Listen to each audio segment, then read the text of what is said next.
What a blockchain nation. All right, so today I just want to quickly talk about something that I'm sure a lot of us deal with. At least I know it's something that I've dealt with or something that I still deal with every single day. Even being on YouTube, I still deal with it, and it's called imposter syndrome. So what really is imposter syndrome? Let's look at what Wikipedia says. Imposter syndrome, also known as the imposter phenomenon, fraud syndrome, is a psychological pattern in which an individual doubts their skills, their talents or accomplishments, and has a persistent internalized fear of being exposed as a fraud. Despite internal evidence of their competence, those experiencing this phenomenon remain convinced that they are frauds and do not deserve all that they have achieved. Individuals with impostorism incorrectly attribute their success to luck, or what is called the Matthew effect. So have you ever been maybe in a particular stage in your career? Maybe you get a job, maybe you're working for a major organization, you're like, oh my goodness, what on earth am I doing here?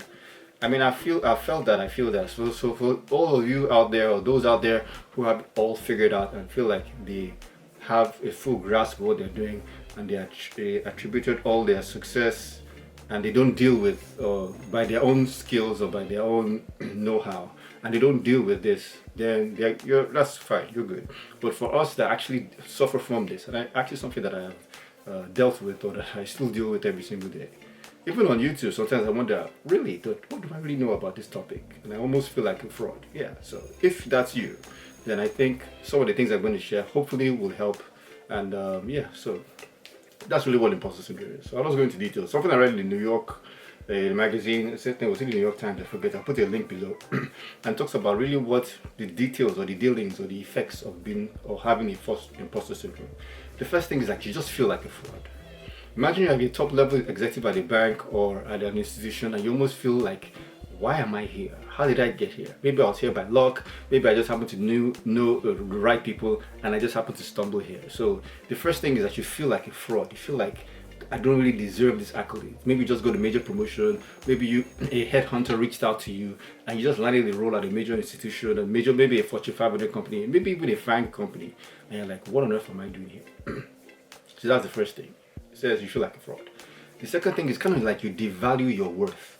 You have a way of comparing yourself to other people, and you look at people on your team, or like me, for instance. I mean, being as a software engineer, I remember when I was at boot camp, I was one of, like, I would say, just arguably one of the dumbest people in my class. I felt that way. Like, everyone in my cohort understood all the concepts immediately, but it took me a while. Basic concepts of software engineering. I struggle to say this, but honestly, I don't struggle to say it because it's true. I mean, I felt like I had no business being there, you know. So I compared myself to everybody else, and I began to devalue my worth. I didn't look at all that I had achieved in that program, but I started looking at what other people were doing. So I think that's something that happens to us that lean towards imposter syndrome. Is we kind of devalue our worth and what our contribution is.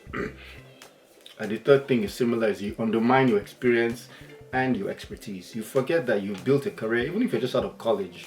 You undermine some of the little soft skills that you might have picked up while you were in college. And you now start to, well, it's related to the second point, which is because you are devaluing your worth and you're comparing yourself with other people, you kind of undermine your experience and kind of undermine your expertise and areas that you are very, very good at.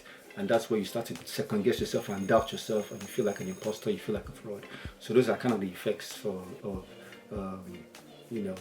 imposter syndrome. So, in my opinion, how do you deal with this? So this is what I just think. 5 points of things that I'm trying to imbibe myself. Because like I said, every now and then I struggle with it. I'm like, why am I here? And I remember graduating from boot camp, working for one of the largest aerospace companies in the whole of North America. And I remember there are times I looked at what other people were doing, and it's the same pattern. I felt like a fraud. I felt like I just stumbled into that role per luck. You know, second, I started devaluing the worth of what I brought to the table.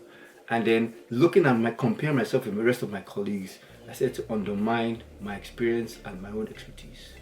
So what I think helped is a couple of things. The first thing is about imposter syndrome, about these feelings. One, recognize that you are not alone.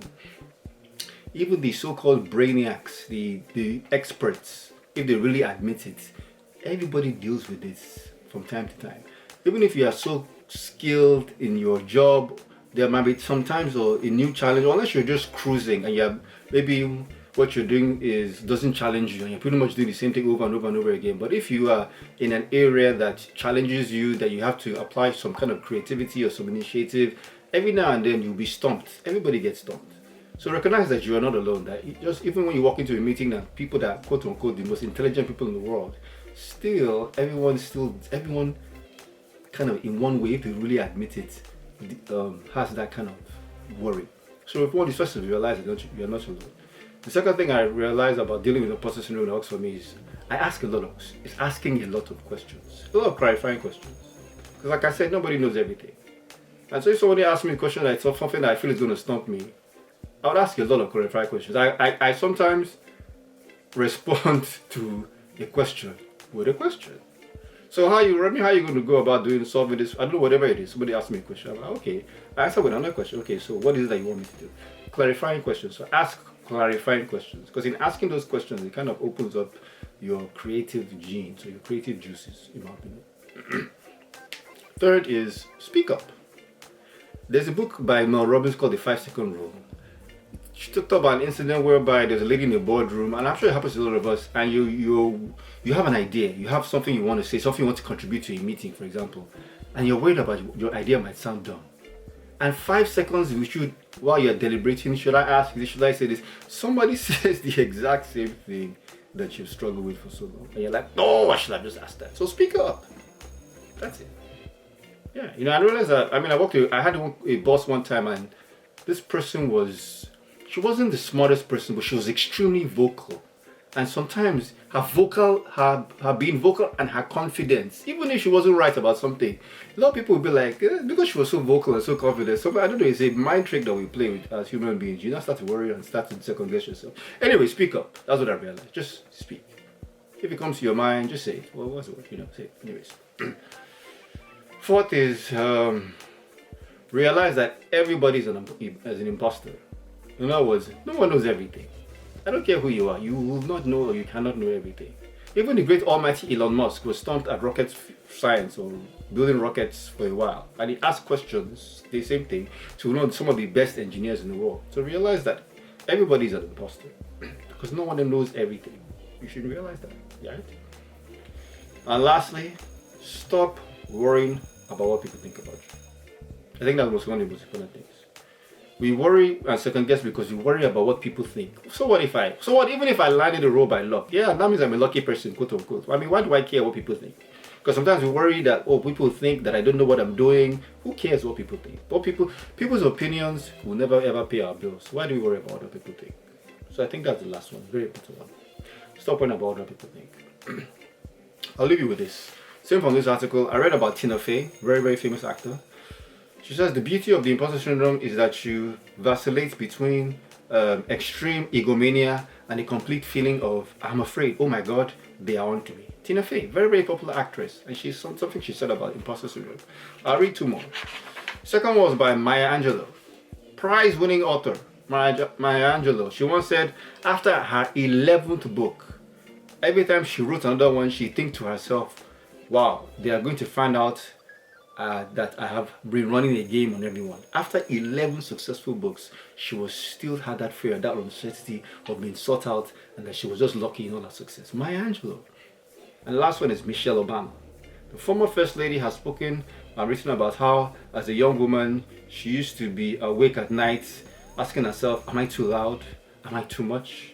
Am I dreaming too big? Eventually, she just got tired of always worrying about what everyone else thought of her, and so she just decided not to listen, which was the last point we talked about. Really, who cares what people think? And that's Michelle Obama. Everyone deals with it. If we really want to be honest with ourselves, everybody deals with the imposter syndrome. And so I'll leave you in the words of a children's storybook. Funny enough, I think as a child, I think children like this. Children speak up. They don't care about what you think. They say what's on their mind. Children speak up. Children at a very young age, as we grow up in life, that when life gets in the way, we now start to adjust and become different people. But children are the best examples, best people to learn from, in my opinion. I think it's when we get older and life beats up, when we go through college, when we go through high school, and we get teased, and we now start to worry about what other people think. Anyways, it's this children's book. It's called Ajala and the Magical Unicorn Ride. Very good friend of mine wrote this book. I'll put the links one below. It's a children's book, but it's a good book. Anyways, point of this book is that she talks about how you need to be confident, you need to be courageous, and you need to be creative. Be confident. Speak up. Be courageous. Speak up and stop worrying about what people think.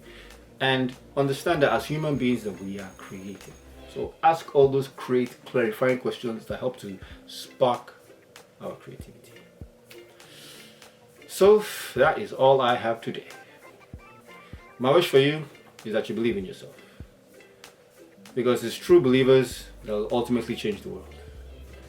And if you're one of those believers, then let's go change the world. If you would like to create more awareness for your brand or content, or you would like to earn additional income, register now on www.CLIQKI.com. The more you share, the more you earn. CLIQKI.